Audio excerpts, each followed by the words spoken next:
एक हमारे भारत में बड़े सिद्ध संत हुए श्री राधा बाबा महाराज।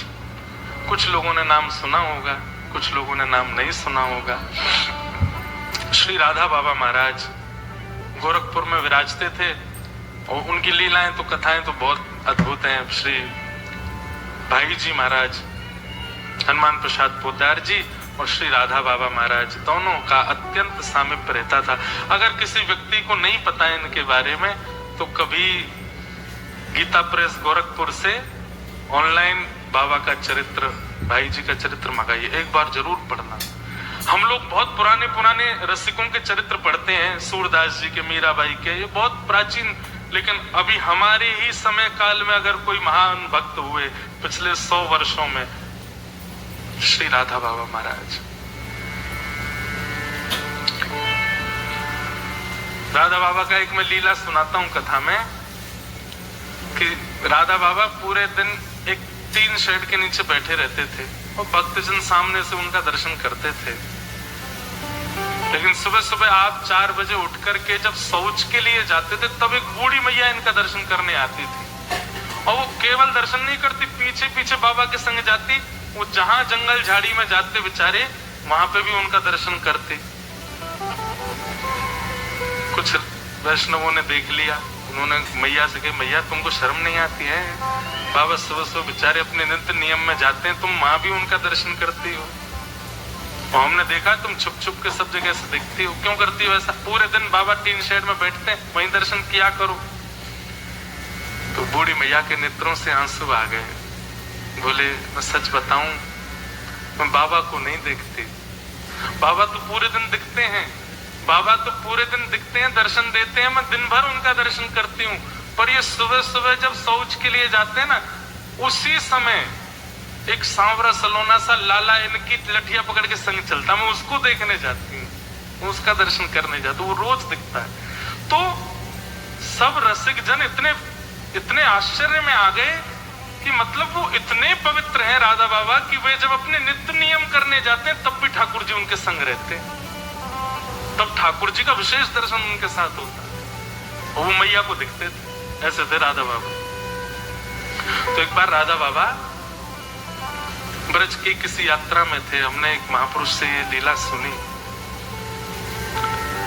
तो यात्रा में इतने श्रमित हो गए थे, रोज तो 4 बजे उठ जाते थे, लेकिन आज 7 बजे उठे सुबह। तो राधा बाबा जैसे उठे तुरंत उनके कक्ष में एक महापुरुष बिना किसी रुकावट के घुसता ही चला आया, जिसको वो जानते भी नहीं थे। राधा बाबा उठ करके देख करके बड़े संकोच में आ गए। बोले, भाई ये कौन बाबा है, सीधे मेरे कमरे में घुसा चला आया है। तो फिर भी कहा, बोले महापुरुष आपको प्रणाम है, आप कौन हैं, कहां से आए हैं, आपका क्या परिचय है? तो जो बाबा उनके कक्ष में आया, वो दोनों भुजा उठा करके रोने लगा। बोले, मैं सत्य बता रहा हूं, आज पहली बार मेरे स्वप्न में श्री जी आई थी, किशोरी जी आई थी, और श्री जी आकर के मुझसे बोली, तेरे भजन को पूरा फल प्राप्त है, वे में नेक दूरी रह गई है, या हमारे में तो को राह बतावे आई हूं कि अपने भजन को फल पूरा कर ले। मैंने पूछी, हे श्यामाजू, भजन को फल कैसे पूरा होगा? बोले कि अभी अभी राधा बाबा आए हैं बिड़ला धर्मशाला में। बोले, मेरा हाथ पकड़ के श्री जी स्वप्न में लेकर के गई धर्मशाला, और मुझे तो पता नहीं आप कहाँ रुके। आपके कमरे के बाहर जाके उन्होंने इशारा किया, बोले यहाँ कमरा में बैठे बाबा, उनको जाके सुबह दर्शन कर लियो, उनके दर्शन से ही तेरा भजन फल पूरा होगा। ये सुनते ही राधा बाबा नेत्रों से अश्रुपात होने लगा। बोले, श्री जी ने ऐसी आज्ञा दी? बोले हाँ। बोले, श्री जी मुझसे कह के गई कि आज तुम आज जाकर के इनका दर्शन करना। चरणों में प्रणाम किया और प्रणाम करके बोले, श्री जी ने एक आज्ञा और दी है। बोले क्या? बोले, बरसाने में एक सदगृहस्थ हैं, उनका नाम है मोहिनी बिहारी, मोहिनी श्याम जी। आप कृपा करके या तो उनके दर्शन कराओ, मतलब श्री जी ने मुझको आज्ञा दी मैं आपके दर्शन करूं, और आपके लिए आज्ञा दी है कि बरसाने में एक संत हैं, एक सदगृहस्थ हैं, संत नहीं है, परिवार है उनका पूरा, मोहिनी शरण जी, आप उनके दर्शन करे आओ, और दर्शन नहीं कर सको तो उनके घर की मधुकरी मंगा करके पालो। ये किशोरी जी ने आपके लिए आज्ञा की। और ऐसा कहकर अब सुबह सुबह उठते ही कोई अपरिचित आकर के इतना सब कुछ बोल जाए तो उस पर विश्वास नहीं होगा। और ऐसा कहते तुरंत वो बाबा वहां से प्रस्थान किए। राधा बाबा महाराज तुरंत दौड़ करके अपनी छत पर गए देखने के लिए कि ये जाएगा किस तरफ। तो देखा वो दोनों भुजा उठा करके नेत्रों से अश्रुपात वृंदावन की ओर दौड़ा। उसकी स्थिति बता रही थी कि वो झूठ नहीं बोल रहा है। राधा बाबा महाराज ने अपने कुछ सेवकों को बुलाया और सेवकों से कहा एक काम कीजिए, ऐसे करके एक मोहिनी श्याम मोहिनी जी करके, मोहिनी शरण जी करके एक सदगृहस्थ हैं बरसाने में। हम तो जाने में अभी असमर्थ हैं, पर उनके यहाँ की मधुकरी ले आओ, रोटी ले आओ। अपने कुछ सेवकों को भेज दिया। उनमें एक घनश्याम जी करके थे, वे ब्रज में वृंदावन में जो रासलीला होती उसमें कृष्ण बनते थे, तो घनश्याम ठाकुर जी भी थे उसमें। तो उन सबको भेजा, जाओ जाकर के बरसाने में कोई मोहिनी शरण जी सदगृहस्थ हैं, उनके यहाँ से रोटी ले आओ। अब राधा बाबा महाराज किसी के यहाँ की प्रसादी मांग रहे हैं। राधा बाबा जिनको स्वयं श्री ठाकुर जी के प्रत्यक्ष दर्शन होते थे, वो किसी के घर की प्रसादी मांग रहे हैं, तो इसका मतलब वो कितना ऊंचा होगा। ये सब लोग बरसाने गए और बरसाने में जाकर के इन्होंने पूछना शुरू किया ब्रजवासियों से, भैया यहाँ पे कोई सदगृहस्थ है, उसका नाम मोहिनी शरण करके है। तो सब नाम सुने और सुन के हंसे। बोले क्या काम है उससे? बोले उसके यहाँ की रोटी चाहिए। बोले किसके लिए? बोले राधा बाबा के लिए। तो लोग बाग सुनकर के हंसे और सिर पकड़ करके बोले भैया ये क्या कर रहे हो तुम लोग? राधा बाबा जैसे महान संत को उसके घर की रोटी खिलाओगे? बोले हैं कौन? बोले बरसाने का एक पागल है, उससे कोई मिलता नहीं जुलता नहीं, उसको देख के बच्चे भाग जाते हैं, वो जिस गली में जाता है सब दुकानें बंद कर लेते, कहां से कब क्या उठा ले, पागल है। तो सेवकों ने सोचा राधा बाबा ने आज्ञा की है, लेके तो जानी है रोटी। बोले फिर भी बताओ ना कहाँ है घर? बता दिया सबने। बोले वहां रहता है, वो तो प्रसिद्ध पागल है, यहाँ का चले जाओ। जैसे गए घर पर पहुंचे तो घर की स्थिति देख करके बिल्कुल नहीं लग रहा है कि एक वैष्णव का घर है। वैष्णव के घर की पहचान अलग होती है। तुलसी का पौधा तो होगा, बाहर कुछ सातिया तो बना होगा, गैया का गोबर तो रखा होगा, ठाकुर जी की सेवा घर में हो रही होगी, दिव्य अगरबत्ती की सुगंध आ रही होगी। ऐसे वैष्णवों के घर की पहचान होती है। हम जिस घर में रुके हैं मेलबर्न में, उस घर का नाम है वृंदावन। और उस घर के जिस कमरे में हम रुके उस कमरे का नाम है गोवर्धन। जहां भोजन बनता है ठाकुर जी का, उस भोजनालय का नाम है मैया की रसोई। जहां हमारे ठाकुर जी गिरधरलाल जी विराज रहे हैं उस कक्ष का नाम है बरसाना। और जहां आकर के सब लोग बैठते हैं और बैठ करके वार्ता करें, चर्चा करें, जो कुछ भी करें, उस स्थान का नाम है रास स्थल। अब सोचो कैसा सुंदर पूरा घर, पूरा ब्रज वृंदावन जैसा है। तो मतलब घर में जाकर के ये ना लगे कि यहाँ ठाकुर जी रेंट पे रहते हैं, बल्कि ये लगे मालिक रेंट पे रहते हैं, यहाँ के अधिकारी तो ठाकुर जी हैं। कई घरों में ऐसा लगता है ठाकुर जी रेंट पे रह रहे हैं, कि अलमारी में बैठे घर जाके ऐसा लगे कि मालिक रेंट पे रहते हैं, ठाकुर जी का अधिकार है। तो लेकिन यहाँ उल्टा था। जिनके घर से रोटी लाने के लिए कहा था, उनके घर में एक भी वैष्णव लक्षण नहीं थे। घर के भीतर जाकर के सबने हाथ जोड़ के कहा, बोले भैया ये मोहिनी शरण जी कहाँ हैं? बोले उनसे क्यों मिलना है आपको? बोले कि उनके हाथ से एक रोटी लेनी है हमको। बोले वो पड़े देख लो। तो खटिया चारपाई पे पड़े थे, दोनों पैरों में जूते पहन रखे थे, बूट, और एक के ऊपर एक ऐसे बूट रख करके बिल्कुल ऐसे दोनों पैर हिला रहे हैं, ये हाथ ऐसे धर के। और जिस चारपाई पे पड़े थे वहां जो दीवार थी उस पर नेताओं के और पुराने जमाने के फिल्म सितारों के चित्र लगे हुए थे। ज्यादा पुरानी बात नहीं है ना। और बढ़िया उन्हीं को निहार रहे थे, ऐसे सिर अपने सहला रहे थे कि इनके हाथ से रोटी लेके जानी है। जितने गए उनके चित्त में आई, कहीं हम अपराध तो नहीं कर रहे, भैया एक बार बरसाने में और घूम के आ जाओ, कोई और तो नहीं है, कहीं इसके हाथ से रोटी ले जाके हमने राधा बाबा को खवाई दई और कहीं उनके बने भय भाव सवरे नष्ट हो गए तो अपराध लगेगा हमको। ये आचार विचार से कहां से लग रहा है कि इसके हाथ की रोटी। सब जगह एक राउंड और मार के आए बरसाने में, सबने कहा नहीं वो ही है, एक ही है बस, और कोई नहीं है। बोले पता नहीं कैसी लीला है, 2-3 तो भीतर गए नहीं, बोले हम तो नहीं जा रहे, हम तो पहले बाबा को भी सच्चाई बता देंगे, ले आओ रोटी तो लेके जानी है। तो अंदर रोटी लेने का, भैया आपको प्रणाम, जय श्री कृष्ण, जय श्री राधे, कहां से आ गए हो, सुबह सुबह आ गए, क्या बात है, क्या चाहिए। बोले अपने हाथ से रोटी दे दो। बोले ले लो रोटी, वहां भीतर से आ जाते हैं पता नहीं कहां कहां से मांगने के लिए। बोले नहीं आप अपने हाथ से दे दो। तो पहले तो 10 सुनाई और 10 सुना करके फिर गए और रोटी दे दी। बोले ले जाओ। और ले करके वो सब लोग राधा बाबा के पास आए। राधा बाबा आपने ये बताई। अब वो बताते कि वो कैसे हैं, उनका आचरण, उनका रूप, उनका स्वरूप, इतने में तो बाबा उसका कवल तोड़ करके माथे से लगा के पा लिया। और जैसे ही रोटी मुख में धारण किए वो मधुकरी प्रसादी, नेत्रों से अविरल अश्रुधार गिरने लगे, दोनों भुजा उठ गई। किशोरी जी की दिव्य लीलाओं का अनुभव होने लगा, नेत्र लाल पड़ गए, शरीर कंपायमान होने लगा। सामने जो आया जिसके प्रति उनको अधिकार लगा, तोड़ करके उसको हाथ में नहीं दी, बोले मुंह खोलो, सीधे मुख में। और जिसको भी वो टूक पधराते जाए उसके नेत्र बंद हो जाए, नेत्रों से अश्रुधार, और वही श्री राधा प्रेम में प्रेम मगन होकर के झूमने लग जाए। अब जिन जिनको उनके स्वरूप पर संकोच हुआ था, सब बोले ये क्या हो रहा है। पूरे कक्ष में बैठे हुए लोग भावावेश में चले गए। हाथ आगे बढ़ाया, राधा बाबा ने तिरछी नजर से देखा, बोले तुम अधिकारी नहीं हो इसके, क्योंकि तुम दोष बुद्धि से देख करके आए। और महाराज 1-8 घंटे नहीं 24 घंटे की भाव समाधि लगी उन लोगों की जिन्होंने वो रोटी की प्रसादी पाई, मधुकरी।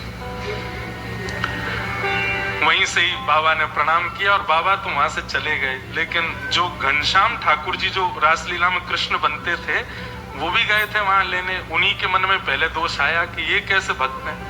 उनके मन में आया कि कोई तो बात है, मैं जाकर के देखूं तो सही, कहीं ऐसा तो नहीं है कि वो अपनी भक्ति को छुपाते हैं। ऐसा हो नहीं सकता कि उनकी प्रसादी से ये सब हो गया। घनश्याम ठाकुर जी गए बरसाने, और बरसाने गए तो आज वो और ज्यादा विचित्र रूप में बैठे थे। वो कोट वोट पहन के, बूट वोट पहन के, बिल्कुल ऐसा दिखावे सबको संसार को कि महापागल हैं, संसारी हैं और विचित्र, सब उनसे दूर दूर रहें। पर ये पहचान है एक अत्यंत वैष्णव की। भक्त की इच्छा ये नहीं होती कि मैं बहुत प्रसिद्ध हो जाऊं, भक्त की इच्छा ये नहीं होती कि मैं बहुत सिद्ध हो जाऊं। भक्त की इच्छा ये होती केवल प्रिया प्रियतम मेरे रहें, बाकी सब मुझे अकेला छोड़ दें। ये एक असली भक्त की इच्छा होती है। चरण पकड़ लिए घनश्याम जी ने, बोले कि आप ये नहीं हो जो दिखा रहे हो, क्या हो वो दिखा दो।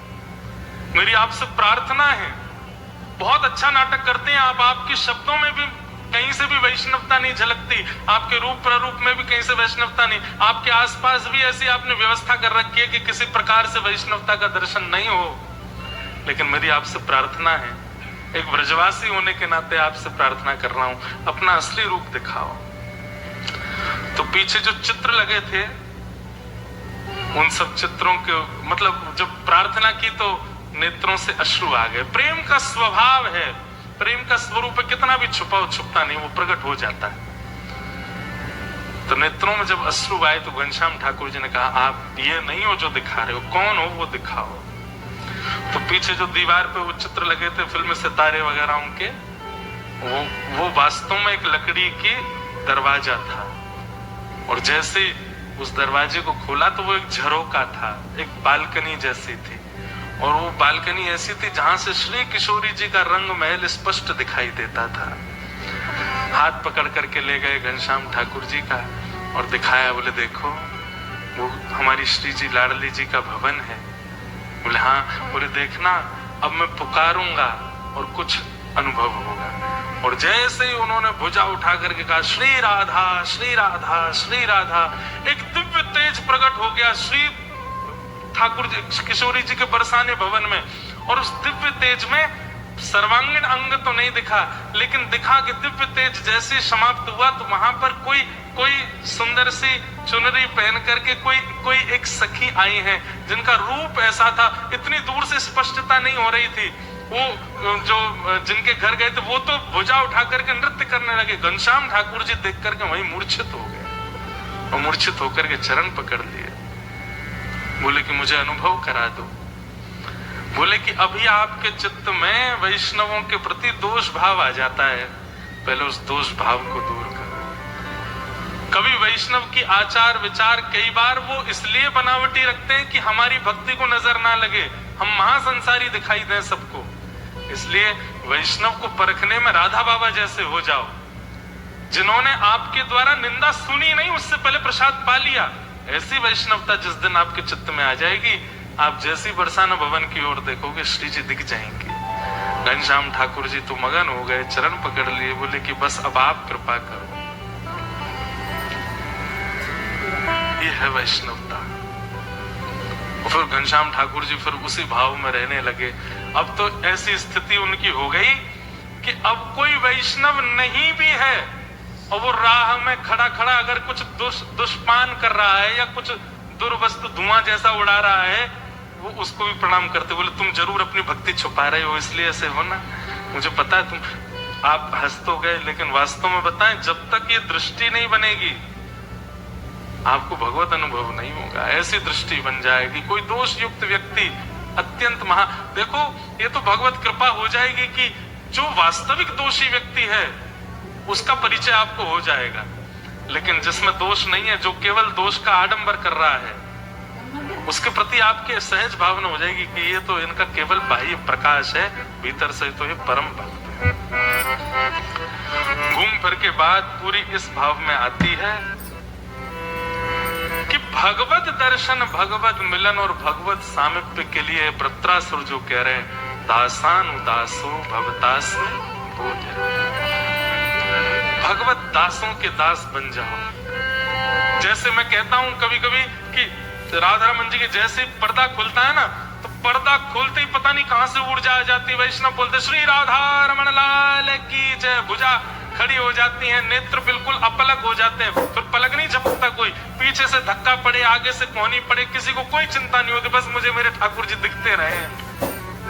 ऐसी स्थिति किसी वैष्णव के प्रति जब हो जाए तब समझ जाइए अब ठाकुर जी मिलवे वाले हैं। जैसे कोई वैष्णव सन्मुख आया, उसके रूप को देख के, उसके उर्दपुंड को देख के, उसके शिखा देख के, उसके वस्त्र आभूषण देख करके, उसके हाथ में करमाला देख करके बस मन से बस निकल पड़ा नाम और बस उत्सुक होकर के नृत्य करने लग गए। जैसी स्थिति भगवत दर्शन में, वैसी स्थिति वैष्णव दर्शन में जिस दिन हो जाए, समझाओ बस ठाकुर जी मिलवे वाले हैं। श्री भट्ट देवाचार्य जी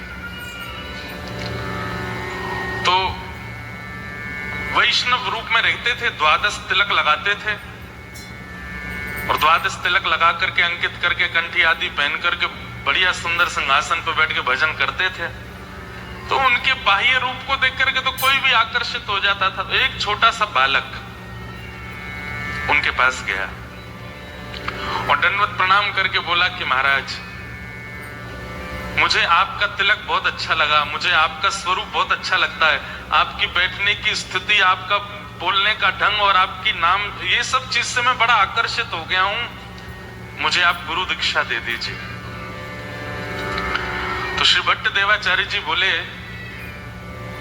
तुमको केवल हमारा तिलक, भजन, बोलने का तरीका और ये सभी प्रिय लगा है और तुम इसी से ही आकर्षित होकर दीक्षा लेने आ गए हो, 2 बार सोच लो।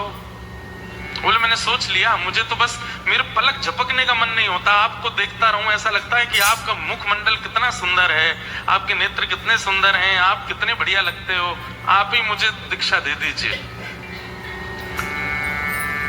तो भट्ट देवाचार्य जी बोले ठीक है, मैं एक प्रश्न करूंगा, उसका उत्तर सही देना। बोले बताइए। बोले तुमको मेरे अलावा और क्या दिख रहा है? तो बालक बोला, आप दिख रहे हैं, आपका आसन दिख रहा है, आपका तिलक दिख रहा है, आपके सामने पोथी रखी है वो दिख रहा है, आपके हाथ में माला है, आपकी शिखा दिख रही है, आदि आदि जो जो बाह्य रूप था वो सब बता दिया।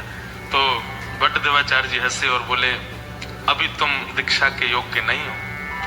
चरणों में गिर गया, रोने लगा, बोले आप दे दीजिए ना दीक्षा, मैं और प्रयास करूंगा, अच्छा निखरने की कोशिश करूंगा।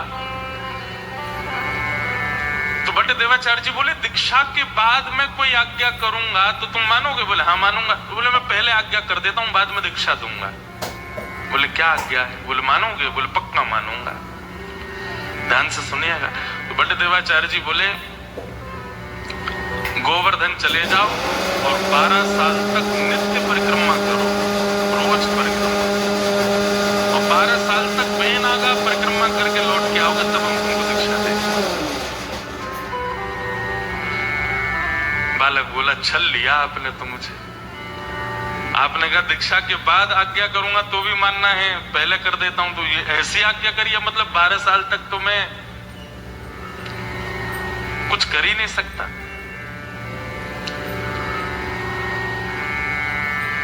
लेकिन गुरु आज्ञा मान करके वो बालक 12 साल के लिए गोवर्धन चले गए और नित्य परिक्रमा लगाते। इतनी निष्ठा।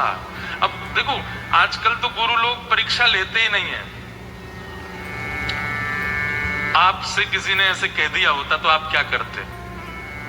बोले सुनो, बहुत बतेरे गुरु बैठे, हम कहीं और चले जाते हैं। हाँ ये भी कोई बात है? 12 साल की परीक्षा ले रहे हो आप हमारी।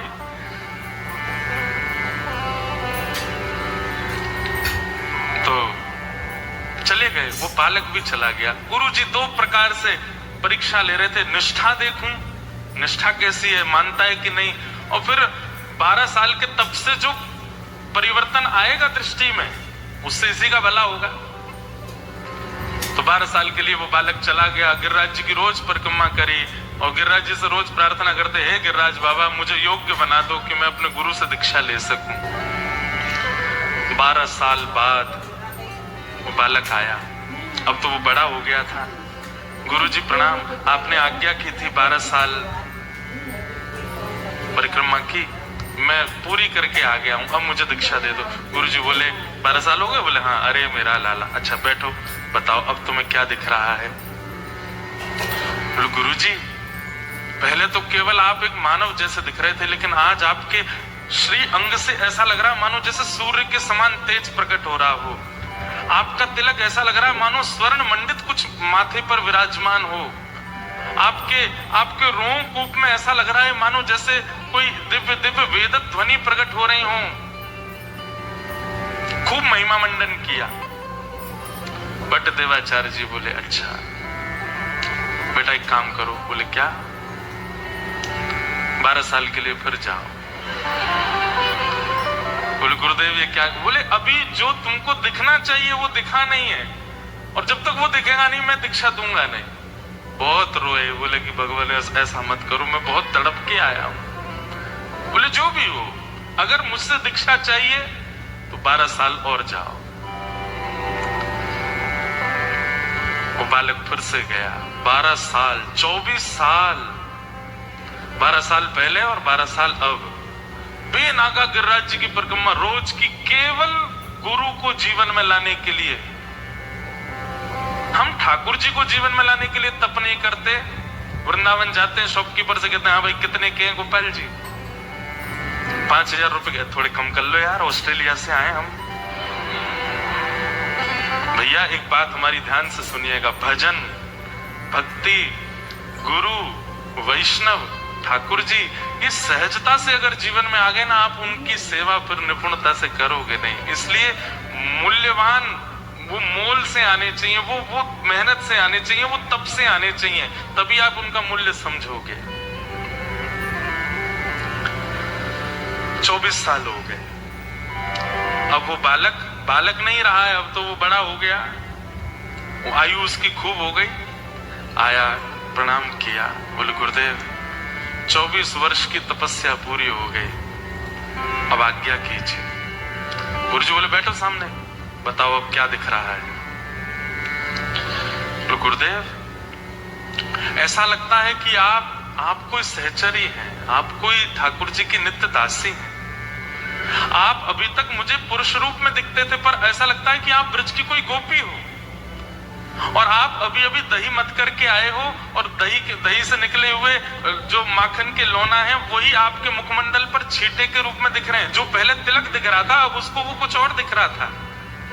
गुरुजी बैठे बैठे प्रसन्न हो रहे थे, खुश हो रहे थे, और बोले आप अभी ऐसे लग रहे हो कि जैसे मानो ठाकुर जी वेणुनाद कर रहे हैं और आपको अपनी लीला में बुला रहे हैं, और आप बस तुरंत मेरे से मुक्त होकर के सीधे वहीं जाने को तत्पर बैठे हैं।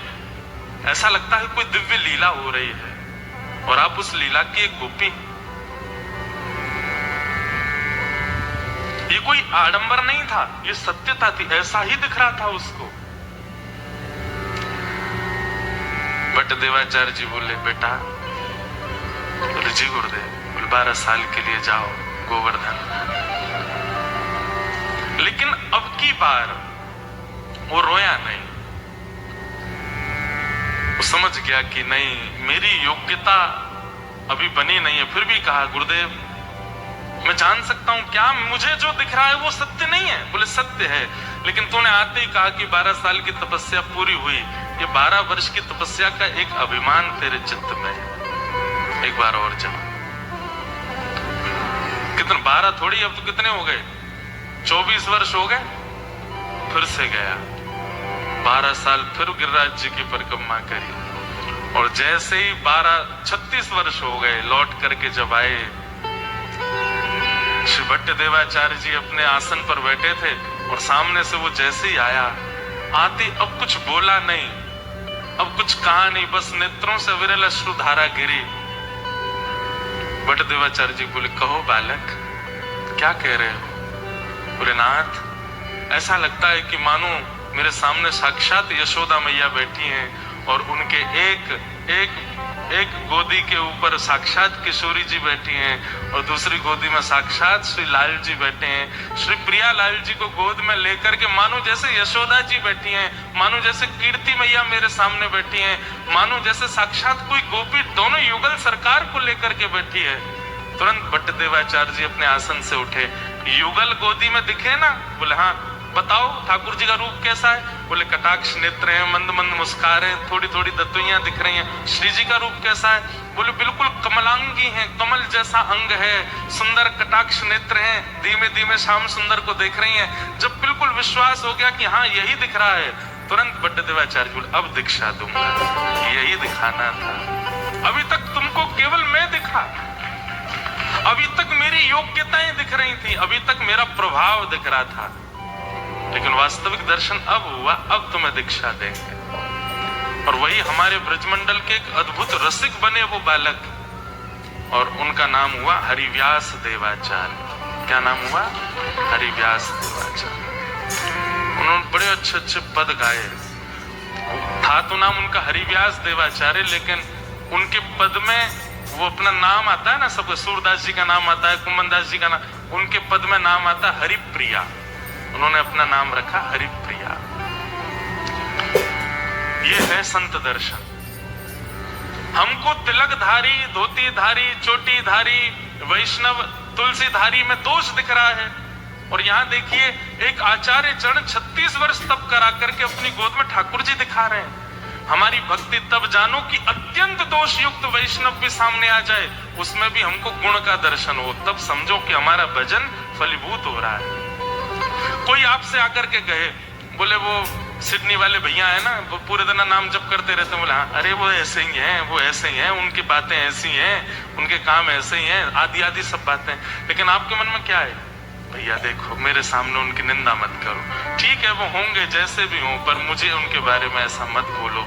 ऐसी स्थिति जब हो जाए, दोष अन्यस्य दोष गुण चिंतन माशु मुक्त्वा, दूसरे के दोष और गुण सुनने में आपकी रुचि बंद हो जाए, तब समझो कि आप वैष्णव हो, आप भक्त हो। भक्तमाल में कथा आती है कि एक राजा था। उस राजा को सिर में एक दर्द हुआ, जिसको वैद्य अनेक प्रयास करके भी ठीक नहीं कर पाए। तो एक वैद्य ने उपचार बताया। बोले एक उपचार है। बोले क्या? मानसरोवर में जो हंस रहते हैं, उन हंसों को मार करके उनके हृदय से एक लेप बनाया जाएगा। वो लेप जब माथे पे लगाया जाएगा तब राजा का पीड़ा दूर होगी। थोड़े थोड़े आगे खिसक गया वो पीछे वाले, तो पीछे देखो नहीं, आगे आ जाओ, थोड़े थोड़े आओ। तो बात सुनो, राजा ने अपने सब सैनिकों को आज्ञा की, मानसरोवर जाओ और वहां से हंसों को पकड़ के लाओ, मेरा दर्द ठीक होना चाहिए। अब वो हंस जो थे वो वैष्णवों के बड़े प्रेमी थे, वैष्णवों की बड़ी निष्ठा करते थे। ठाकुर जी भी वैष्णव निष्ठा करने वाले से बड़ा प्रेम करते हैं। जो वैष्णवों की सेवा करता है, भक्तों की सेवा करता है, उससे ठाकुर जी को बहुत प्रेम होता है। हमारे अष्टसखा कहते हैं, गिरधर जब अपनों करी जाने, ठाकुर जी ने हमको अपना लिया, ये कब जानो? बोले ताको मन भक्तन की सेवा। जिसका मन भक्तों की सेवा में बहुत लगता है, समझो ठाकुर जी ने उसको अपना लिया है। ठाकुर जी की सेवा से ज्यादा मन लगता है ठाकुर के भक्तों की सेवा में, समझो कि ठाकुर जी ने उसको अपना लिया। ऐसा अष्टसखा कहते हैं। तो उन हंसों से ठाकुर जी बहुत प्रेम करते थे, क्योंकि वो वैष्णवों की बड़ी सेवा करते थे। जब कभी भी मानसरोवर पर कोई संत आते, वैष्णव आते, भक्त आते, तो ये हंस जाते थे, उनको प्रणाम करते थे, उनको वंदन करते थे। और आज इन्हीं हंस को पकड़ने के लिए राजा के सैनिक आ रहे हैं। सैनिकों को देख करके हंस वहां से भाग गए। हंस बहुत कम दिखते हैं ही नहीं, अभी केवल मानसरोवर में, वहां पे भी सबको दर्शन नहीं होते। तो सैनिकों को पता चला कि ये हंस जो है ये संत महात्माओं के हाथ से दाना चुगते हैं। इसका मतलब है कि भगवा वेशधारी इनको प्रिय लगते हैं। हम सब सैनिकों के वेश में आए इसलिए दूर भाग रहे हैं, भगवा वेश पहन लो। क्या किया? आडंबर हैं सैनिक, लेकिन बन करके कैसे आए? जटा जूट बांध करके, तिलक फोटा लगा करके, धोती वोती पहन करके, संत जैसा हाथ में करताल लेकर के नारायण नारायण करके मानसरोवर पर सैनिक आ गए। तो उनको देख करके हंस ने दूसरे हंस से कहा, देखो संत आए हैं, प्रणाम करने चलो। तो दूसरा हंस बोलता है, ये संत नहीं, ये वही हैं जो कल हमको पकड़ने आए थे, जो हमको मारने ले जाने वाले हैं, ये वही आए हैं। तो पहला हंस कहता है, बोले कि मुझे भी पता है ये वही हैं, लेकिन इनके भेष देखो, इनकी वेशभूषा देखो, इनका स्वरूप देखो, ये तो संत के रूप में आए हैं ना। और हमारा आज तक नियम रहा है कि हम संतों को प्रणाम करते हैं, भले ही वो व्यक्ति शुद्ध नहीं है, लेकिन उसके वस्त्र तो शुद्ध है ना, इसलिए हमको प्रणाम करने जाना चाहिए। और दोनों हंस जानते हुए भी कि ये दोनों ये सैनिक हैं, ये संत नहीं है, फिर भी उनको प्रणाम करने गए। और जैसे प्रणाम करने लगे, उन सैनिकों ने तुरंत अपना चोला हटा दिया और हंसों को बंदी बना करके जाले में बांध करके ले गए राजा के यहाँ। ठाकुर जी इस लीला को देख रहे थे, बहुत ध्यान से सुनना, जिन्होंने ये पत्र दिया वो तो बहुत ही ध्यान से सुनो। ठाकुर जी इस लीला को देख रहे थे और लक्ष्मी जी से बोले, देखो ये दोनों जानते थे कि ये सैनिक हैं, संत नहीं है, लेकिन केवल उनकी वेशभूषा संतों की थी, इसलिए चले गए और प्रणाम। देखो भैया, किसी को आगे करना है व्यवस्था, धीमे धीमे बोलना नहीं, हाँ बहुत धीमे धीमे, हमारा बहुत डिस्ट्रैक्शन हो जाता है। क्या बता रहा था? हाँ, लक्ष्मी से भगवान बोले, देखो ये दोनों जानते हैं कि ये संत नहीं है, सैनिक हैं, लेकिन फिर भी अपने जान की बाजी लगा करके प्रणाम करने गए, क्योंकि उनके वस्त्र संतों के थे, रसिकों के थे। लक्ष्मी जी बोली, अब क्या होगा? लक्ष्मी जी तो बोली, ये तो गलत बात है, चतुराई दिखानी चाहिए थी। जब जान गए सामने वाला वैष्णव नहीं है तो फिर उसके पास क्यों गए? ये तो मूर्खता है। ठाकुर जी बोले, तुम नहीं समझोगे, वैष्णवों के प्रति प्रीति का मतलब यह नहीं होता कि वो व्यक्ति विशेष प्रीति के योग्य है। उसके कई बार व्यक्तित्व पर प्रीति नहीं होती, पर उसका बाह्य आवरण भी पूजनीय होता है, वंदनीय होता है। गुरु के प्रति शिष्य को ऐसा होना चाहिए। क्या गुरुजी कहें हाँ तो हाँ, गुरुजी कहें ना तो ना, वहां पर ये संबंध चल जाएगा। पर संसार में ये नहीं निभाना चाहिए कि जबरदस्ती किसी के। अच्छा, दूसरी बात ये भी तो है कि संसार में आप हाँ जी क्यों कर रहे हो? क्योंकि आप उससे कुछ चाहते हो, गुरु से आप कुछ नहीं चाहते, वहां आपको करना ही चाहिए। तो वृंदावन में एक महापुरुष थे, उनके एक सेवक रहते थे। तो वो सेवक गुरु जी की बात के ऊपर अपनी बुद्धि लगाते ही नहीं थे, गुरु जी जो कहना वही है। तो किसी ने गुरु जी से कहा कि गुरु जी जमुना जी में बहुत बाढ़ आ गई है। तो गुरु जी ने अपने चेला से कहा, चेला राम, तुम सुबह गए थे जमुना जी में बाढ़ आ गई है क्या? बोले हाँ बहुत बाढ़ आ गई है, सारे दुकानें बह गई, घर बह गए, लोग बाग सब बह के चले गए, जमुना जी पूरी अथाह हो गई है, राधा रमन जी तक जल आ गया, राधा वल्लभ जी तक पहुंच गया, बिहारी जी की दहली आने छूने वाली है आदि आदि। तो गुरु जी बोले इतनी बाढ़ आ गई, इतना जल भर गया, हमने तो इतना जल तो नहीं सुना कि बिहारी जी तक पहुंच जाए। इतने में बाहर से कोई व्यक्ति आया। तो गुरु जी बोले क्यों भाई, जमुना जी में बहुत बाढ़ आ गई है? बोले नहीं, वहां तो धूल उड़ रही है वहां तो गुरु जी ने चेला को बोला, तुम कह रहे थे कि जमुना जी में बाढ़, ये तो कह रहे हैं कि वहां धूल उड़ रही है। बोले झूठ बोल रहे हैं, धूल उड़ रही है, जमुना जी में बाढ़ आई है। और चलो चल के देखा तो वहां थी नहीं बाढ़, धूल उड़ रही थी। तो गुरु जी बोले तूने ऐसा क्यों बोला? बोले गुरु जी हम अपनी बुद्धि नहीं लगाते, आपने कहा जमुना जी में बाढ़ आ गई है, आप मुझसे पूछ रहे हैं, मैं इतना योग्य नहीं कि आपके प्रश्नों का मैं उत्तर दूं। आपने कहा जमुना जी में बाढ़ आ गई, मैंने मान लिया आ गई है। बोले तेरे इतना बढ़ा के बोला कि राधा वल्लभ जी तक पहुंच गया, राधा रमन जी तक पहुंच गया। बोले गुरु जी यही तो शिष्यत्व है कि गुरु की बात के आगे अपनी बुद्धि नहीं लगानी चाहिए। गुरु जी बोले बेटा तुझे भगवान जरूर मिलेंगे, तू चिंता नहीं कर, इतना विश्वास तेरा अटूट है मेरे ऊपर कि मैं तुझसे कुछ पूछ रहा हूं तो उसमें भी हामी भर देता है। ऐसी बुद्धि गुरु के प्रति तो रख सकते हैं, लेकिन जिससे संसार की कोई कामना है उसके प्रति नहीं। तो ठाकुर जी बोले वृत्रासुर से कि वृत्रासुर तुम इतनी अच्छी स्तुति इसलिए कर रहे हो क्योंकि तुम चाहते हो कि मैं तुम्हें यमपुरी का राजा बना दूं, तुम चाहते हो कि मैं तुम्हें इंद्र की पदवी दे दूं। तब वृत्रासुर कहते हैं नाथ आपके मन में ये विचार आ रहा है, ये दुर्भाग्य है मेरा, लेकिन अब मेरी बात सुन लीजिए कि मुझे चाहिए क्या। ठाकुर जी बोले बताओ। बोले पहले वचन दो। बोले क्या? जो मांगूंगा सो दोगे। सब देवता घबराने लगे, हमारी पदवी मांग ली तो।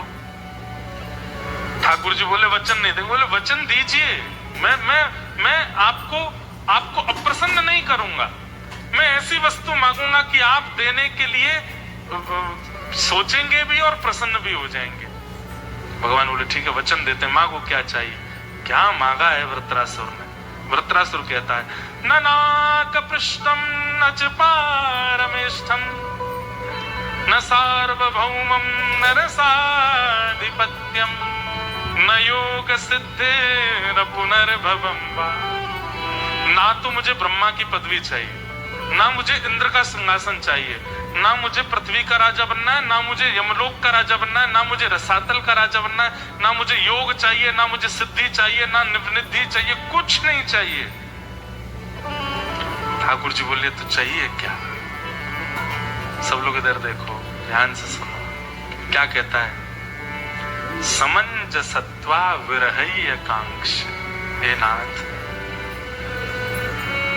ऐसी कृपा कर दो कि मैं आपकी याद में रोने लगूं, तड़पने लगूं, व्याकुल हो जाऊं। आप मुझे जो दिख रहे हो ये दिखने बंद हो जाओ, आप कहीं चले जाओ और मुझे तड़पता हुआ छोड़ जाओ। मैं इतना व्याकुल हो जाऊं कि मेरे प्राण निकलने को हो जाएं और मैं चीख चीख करके आपको बुलाऊं, लेकिन नाथ आप आना नहीं, मुझे तड़पने देना, मुझे व्याकुलता चाहिए। हे नाथ मुझे विरह दे दीजिए, मुझे व्याकुलता दे दीजिए। भगवान बोले क्या मांग रहे हो? मैं तुम्हारे सामने खड़ा हूं, ये व्याकुलता विरह तुम्हें क्यों चाहिए? वृत्रासुर कहता है कि प्रियतम सामने होता है तो केवल दो नेत्रों को दिखाई देता है, लेकिन जब सामने नहीं होता ना तो मन, बुद्धि, चित्त, रोम हर किसी को दिखाई देता है।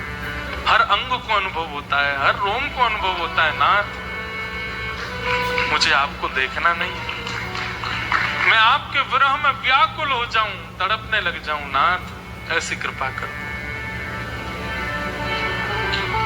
बंधुओं,